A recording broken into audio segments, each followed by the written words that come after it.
Yo guys, what is up? Max in our first Descendant video, and today we're going to be going over my updated guide to Serena and basically the build that I'm using to kill Ice Maiden with her in under 20 seconds. There have been some pretty crazy fixes to Serena. There was a build that I wanted to try when she was out on launch that I couldn't because it was bugged. I don't know when they fixed that, but it is now fixed. And it allows for a totally new playstyle and totally new build style on Serena, which is melting Ice Maiden. So we're breaking down everything you guys need to know. Hope you enjoyed the breakdown. Let's get right into it. So the first thing to understand is that her second ability is now properly working. Now, when Serena first launched, I don't know when they fixed this. I haven't played the game in a little bit. But when Serena first launched, her Ascension ability has different effects that it does with different weapon types. And with the high power rounds, you had a chance when you were hitting enemies with high power rounds to do your skill power times 393 as fire damage with a 50% chance. And that was on hitting enemies that were affected by your one ability, which causes repentance as a buff. And this interaction just wasn't working. It wasn't functioning at all, and so I didn't ever make any builds around it. But I'm logging in today.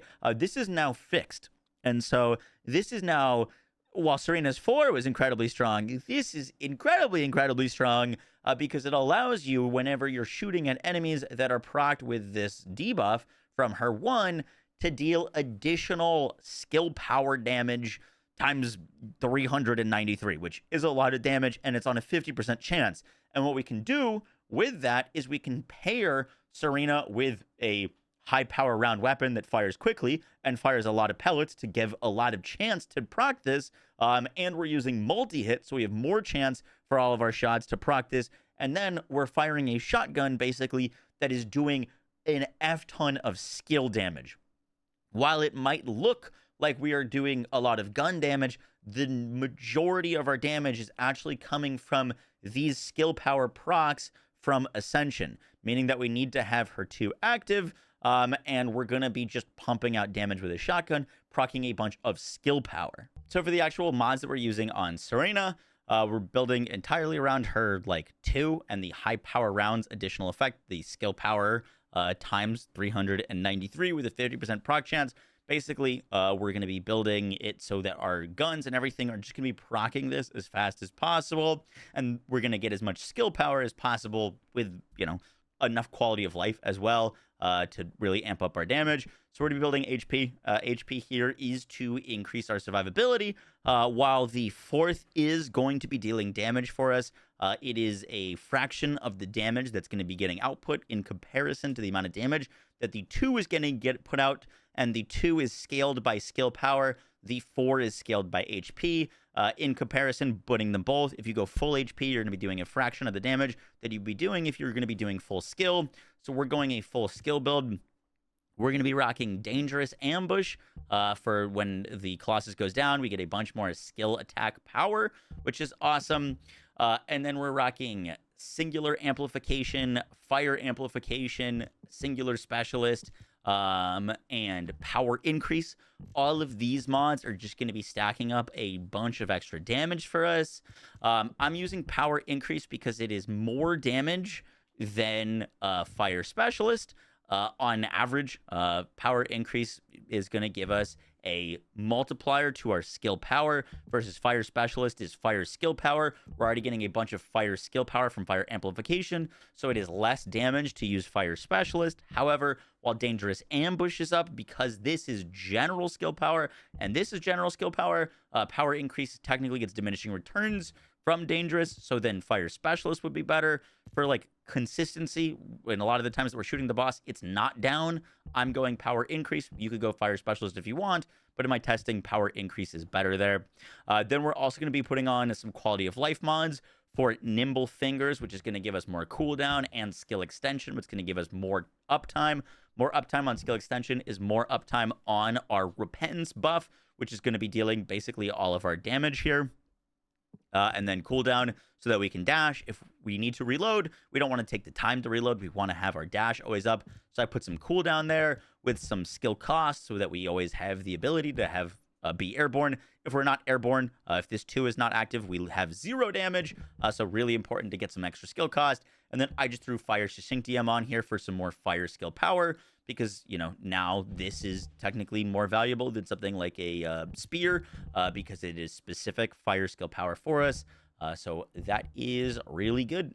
For the actual mods on our Ancient Knight, which we're basically entirely using just to proc or destroy weak points, you could destroy weak points with whatever you want. You could use a sniper, you could use a restored relic, you could use basically anything. You just need something to kill weak points quickly.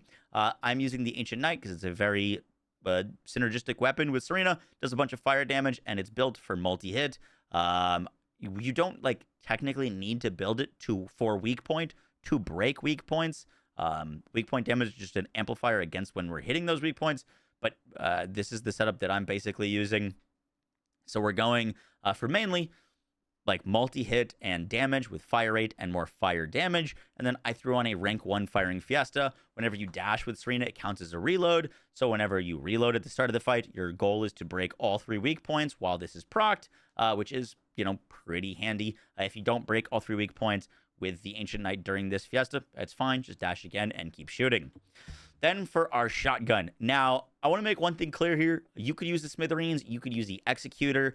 The big difference is the Executor has more pellets, so it fires more pellets and has more chance to proc your skill damage, which is what we really care about. However, the Smithereens, while having less pellets, has more fire rate. I didn't get a chance to like fully build out both and test which one's better. I picked the Executor because it fires more shells per shot. I figured that would give us a better chance to proc more of our skill damage. So that is what I'm currently rocking.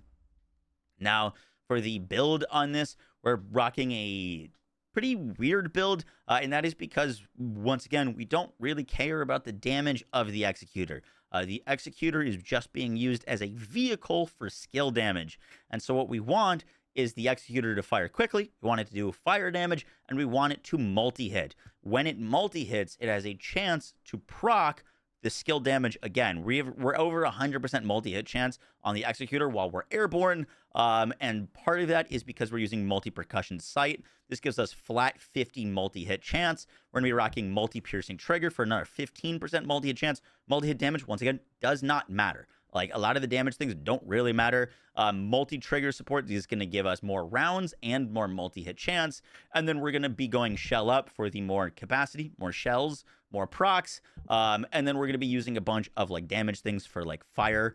So fire conductor gives us more firearm attack, fire priority, more fire attack, fire enhancement, more fire attack, and then action and rifle reinforcement. You could technically use some more quality of life stuff if you wanted to, like an extra magazine size mod. I just opted for what I've got here. But if you did want to, you could go for like an expand weapon charge.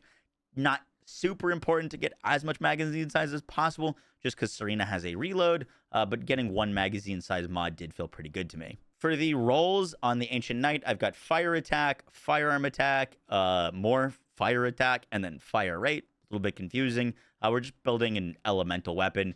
And then for the actual rolls on it, I've got multi-hit damage, multi-hit chance, fire attack, and bonus fire attack versus a Colossus. All good stuff there. The big thing you're looking for is multi-hit damage and multi-hit chance. And then on the Executor shotgun, we've got a shitty roll of fire rate and firearm attack. And then I've got firearm attack, fire attack, multi-hit chance, and multi-hit damage rolled on this thing, with the most important roll being the multi-hit chance. For your reactor and components, I'm using a horrible reactor. I only had 2 ranks on this with some fire skill power boost ratio and skill cooldown. Ideally, you're looking for some combination of fire skill power boost ratio, singular skill power boost ratio, and skill attack damage when attacking a Colossus. I only have 1 out of any of those rolls, so pretty terrible reactor, and mine was not ranked up, so, you know, I definitely could be getting a lot faster kills, but you're going to want to make sure that you are shotgun mounted. That's the most important thing, because when your Executor is out, that's where you really care about your skill damage proccing. Then for the external components, I tried all of them multiple times and got differing results with different component sets. So I don't think it's like you have to be using this component set or you're not going to have a good time. I was having really great runs with the Firebrand set with the shredding enemies' fire resistance by 30%. This felt really good. I was messing around with the like shell crusher set for the fire rate. That was really great. I was stacking up HP. I tried that. That was good. I used the volcanic sensor. That was pretty good. Or the volcanic set that gives you fire skill power and stacking skill power on this. That was also pretty good. My fastest kill time was on the Slayer set. I think the Slayer set just gives you a bunch of skill power and also gives us some extra mag size. But you really can't go wrong with your set. The big thing that you'll want to make sure is that you have enough max MP and MP recovery in combat so that you're not running out of MP. If you're using like Slayer and you don't have like something like that, but you do have it on like a Volcano set or you do have it on like an Ascending set, that might honestly feel better.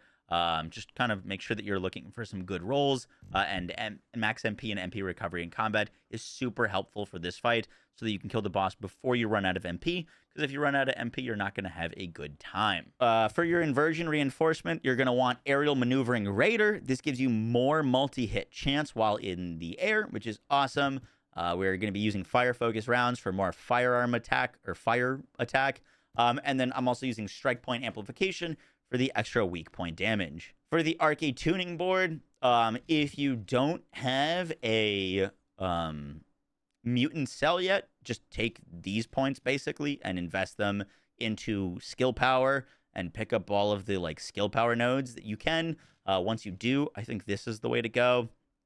Throwing in this defense neutralization. I haven't gotten the chance to test out the other mutant cells, so I can't say for sure like this is the best one, because I haven't gotten the other ones to drop yet to test. But the important thing with your Arche tuning board is to go to the left to get more multi-hit chance, and this enhanced multi-hit for even more multi-hit chance. This is super powerful. And then this is going to give us more advantage affinity damage. So, we're doing more like affinity damage, which is great. This gives us more max ammo for our shotguns. And then this defense neutralization is going to give us that fire resistance and that defense strip. And then we can still put points over here to pick up this 500 skill power, reduce skill cost, and our 500 skill power, which these being 500 skill power and this being 600, like getting these little purple ones for 1 point, honestly, pretty great deal. And so that is our Arche tuning board. So for the fight, basically you're going to want to activate your hover ability. Once you're hovering, I like to go in the air, cast the 1, then cast the 4, and then dash. And then we're trying to break weak points here. So we got some weak points down. So we go in with our shotgun.